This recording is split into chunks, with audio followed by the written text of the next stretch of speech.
आप देख रहे हैं न्यूज हिमाचल लाइव।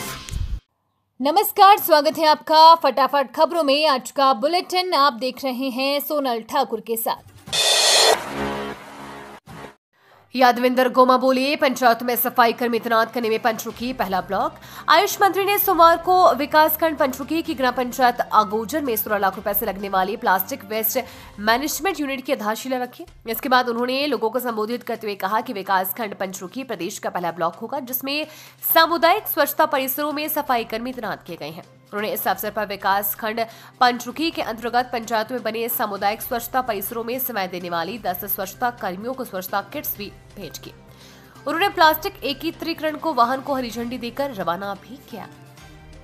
सभी अधिकारियों को अपनी ओर से हार्दिक बधाई देता हूं और उम्मीद रखता हूं कि जिस मंशा के साथ आपने ये कार्यक्रम यहां पर शुरू किया है, हमारा ब्लॉक जो है प्लास्टिक मुक्त होगा आने वाले समय में, और आप सब लोगों के घरों में, आपकी दुकानों में, कमर्शियल डोमेस्टिक रूप से जहाँ पे भी प्लास्टिक इकट्ठा होता है उसका पूर्ण रूप से जो है यहाँ पर जो है उसका यूटिलाइज हो सकेगा। और आज अगोजर में आप सबके बीच में आने का मौका मिला, और जब से मैं विधायक बना हूँ आप सब लोगों के आशीर्वाद से, आप सब लोगों के सहयोग से सबसे ज़्यादा काम मेरे ख्याल से गुजर का ही हो रहा है, क्योंकि पूर्ण रूप से जो है जितनी चौड़ी में कर सकता था उतनी सड़क को आपका चौड़ा किया है। थोड़ा 1-2 पॉइंट बचे हैं, वहाँ पे प्राइवेट लैंड है, उसके ऊपर भी काम हो रहा है। आपके अक्षर कुंड की सड़क का भी मैंने निर्माण प्राथमिकता के तौर पर किया था। आपके जिस तरीके से प्रधान जी ने कहा पाइप की समस्या थी पानी की, उसको भी हमने सुचारू रूप से यहाँ पर बिछा दिया है। बाकी आप तो पड़ोसी आदमी हैं, जब मर्जी आ सकते हैं, पर अगोजर वाले आते नहीं हैं। ये भी कोटला बेहड़ स्कूल में परीक्षा पे चर्चा कार्यक्रम का किया आयोजन। पीएमसी राजकीय उत्कृष्ट वरिष्ठ माध्यमिक विद्यालय कोटला बेहड़ में स्कूल प्रिंसिपल नरेश कुमार धिमान की अध्यक्षता में परीक्षा पे चर्चा कार्यक्रम के 8वें संस्करण का आयोजन स्कूल के सभागार में आयोजित किया गया। और प्रधानाचार्य एवं राष्ट्रीय सेवा योजना प्रभारी आशा रानी ने बताया कि विद्यार्थियों, अध्यापक वर्ग और अभिभावकों ने प्रधानमंत्री नरेंद्र मोदी द्वारा बताए गए महत्वपूर्ण बिंदु पर चर्चा की। साथ ही बच्चों ने भी उत्साहपूर्वक इस चर्चा को देखा, सुना और प्रेरणा प्राप्त की। सुंदरनगर में नशा मुक्त भारत अभियान की हुई शुरुआत। जिला मंडी के सुंदरनगर में विभिन्न सामाजिक संस्थाएं और संयुक्त व्यापार संगठन के कार्यकर्ताओं ने चिट्टे के खिलाफ आक्रोश रैली निकाली। रैली का उद्देश्य लोगों को चिट्टे के बढ़ते दायरे को रोकने और उससे कैसे लड़ा जाए के बारे में लोगों को जागरूक करना है। अधिवक्ता प्रकाश बंसल ने बताया कि सरकार द्वारा DDRS ऐप से भी आप सभी चिट्टा बेचने वालों की शिकायत कर सकते हैं। बब्बू पंसाई ने अपने संबोधन में कहा कि जैसे चिट्टा बढ़ रहा है, इससे कोई भी बेड़ी व्यापार नहीं कर पाएगी। इस मौके पर विभिन्न महिला मंडल के सदस्य, सामाजिक संस्थाएं और कई गणमान्य लोग मौजूद रहे। आज सुंदरनगर में हमारी सामाजिक संगठनों ने और हमारी महिला मंडल, बहुत सारी सामाजिक संस्थाएं हैं और युवक मंडल हैं, उन्होंने जो नशा मुक्त भारत अभियान जो है, जो चिट्टा नामक एक बीमारी हमारे समाज में फैल चुकी है, उसके लिए लोगों को अवेयर करने के लिए सुंदरनगर बस स्टैंड से लेकर के SDO ऑफिस तक ये रैली का आयोजन किया है। जिसमें हमारा जो मुख्य उद्देश्य है वो यही है कि जो सुंदरनगर के लोग, हमारे गाँव के रहने वाले लोग, शहरों के रहने वाले लोग जो इस चीज़ से अनभिज्ञ हैं कि चिट्टा जो बीमारी है, जो नशा है, किस तरह से हमारे समाज में घर घर तक पहुंच रहा है और हमारे बच्चों के क्या लक्षण रहते हैं जिनकी वजह से ये बच्चे, हमें पता लगे कि हमारे बच्चे अगर इस लक्षण से, इसका ये लक्षण है तो हमें पता लगे कि ये किस बीमारी से, किस नशे को ले रहा है। तो पुलिस प्रशासन भी काम कर रही है। हम सब लोग जितने भी समाज सेवी यहाँ इकट्ठे हुए हैं, हम सब इस मुहिम को जड़ से, इस चिट्टे को ख़त्म करना चाहते हैं। और ये जो घर में पसर रहा है, हम चाहते हैं, सभी से निवेदन करते हैं, पूरे सुंदरनगर वासियों से, गांव वासियों से भी, कि अगर कोई चिट्टा लेने वाला बच्चा आपकी नज़र में आता है या व्यापारी नज़र में आता है तो तुरंत आप पुलिस प्रशासन को या हम जितने भी लोग यहाँ इकट्ठे हैं, हम सबको आप बताएं।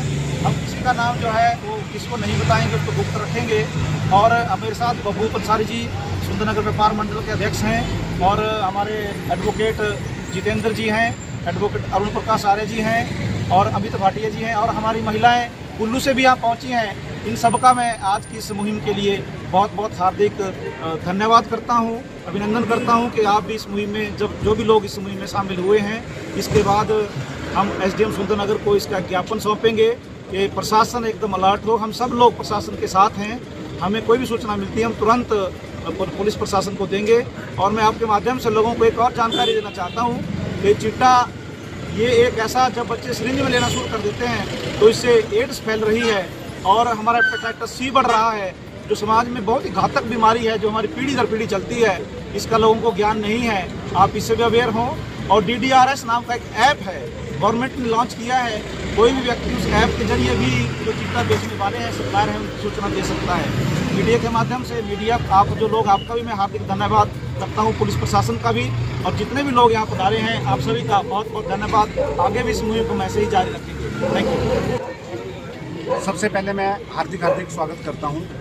आज ये जो नशे के खिलाफ जो हम सड़कों में उतरे हैं, हमारी मातृशक्ति, हमारी महिला मंडल से, जडोल से, कुल्लू से हमारे मीरा आचार्य जी, किरण जी जो हमारे साथ चले हैं, तो ये एक संकेत दिखता है कि कहीं ना कहीं चिट्टे ने जो है वो दस्तक दे दी है, जिससे जो हमारी युवा पीढ़ी जो है वो ख़त्म होती जा रही है।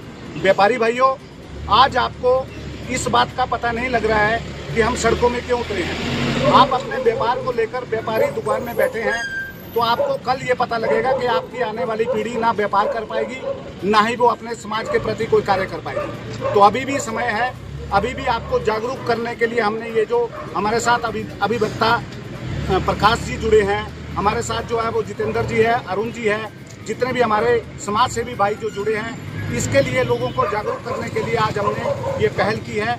आज आपको इस चीज़ का पता नहीं लगेगा, पर आने वाले समय में आपको ज्ञान होगा कि ये एक परिवार को ख़त्म करने के लिए जो है वो, इसके लिए हमने अभियान शुरू किया था। तो आपसे निवेदन है, अवेयर हो जाइए और पुलिस प्रशासन का सहयोग दें ताकि इसको जड़ से ख़त्म कर सकें। धन्यवाद। जय हिंद, जय हिंद। सोहला ठाकुर ने सुंदरनगर में स्वच्छ शहर समृद्ध शहर पहल का किया शुभारंभ।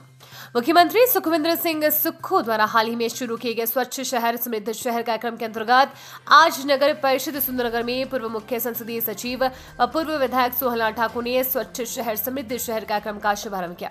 इस दौरान उन्होंने जवाहर पार्क सुंदरनगर में पौधारोपण और पार्क में सफाई करने में अपना योगदान भी दिया। उन्होंने उपस्थित समस्त जनता को संबोधित करते हुए कहा कि 5 फरवरी को मुख्यमंत्री ने शहरी विकास विभाग के महत्वाकांक्षी कार्यक्रम में स्वच्छ शहर समृद्ध शहर पहल और नागरिक सेवा पोर्टल का शुभारंभ किया था। नहीं होता, इस चीज को सुनिश्चित करने के लिए सरकार ने बड़े कड़े निर्देश दिए थे कि ये जो अभियान है, ये इस तरह से आज एक फिक्स डेट को शुरू किया जाए और 2 महीने के अंदर इसमें क्या ये आते हैं, जैसी विस्तृत जानकारी कार्यकारी अधिकारी महोदय ने दी, इस बात का प्रमाण है। मैं भी यही आप लोगों से आह्वान करूंगा, फिर वो खत्म हो सकता है। बात है कि हमें सफाई के लिए जितना जागरूक होना है, उसके साथ साथ उतना ही डिसिप्लिन हमारे बीच में रहे। ये नहीं कि आज हमने शुरुआत। श्री हितेश कुमार जी से अनुरोध करती हूँ कि वो हमारे माननीय मुख्य अतिथि श्री सोहन लाल जी का पुष्पगुच्छ देकर स्वागत करें।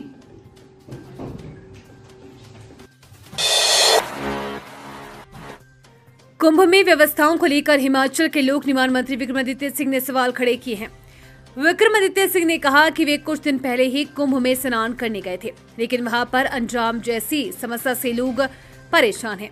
ऐसे में सरकार को वहां पर व्यवस्थाओं को ठीक करना चाहिए। कुंभ में पूरे देश और विश्व से लोग आ रहे हैं और स्थिति को सामान्य बनाए रखना महत्वपूर्ण है, क्योंकि कुछ दिन पहले भी वहां पर कई लोगों की दुखद मृत्यु हुई है, जिससे सबक लेना चाहिए और ट्रैफिक के पुख्ता इंतजाम करने चाहिए ताकि स्थिति सामान्य बनी रहे।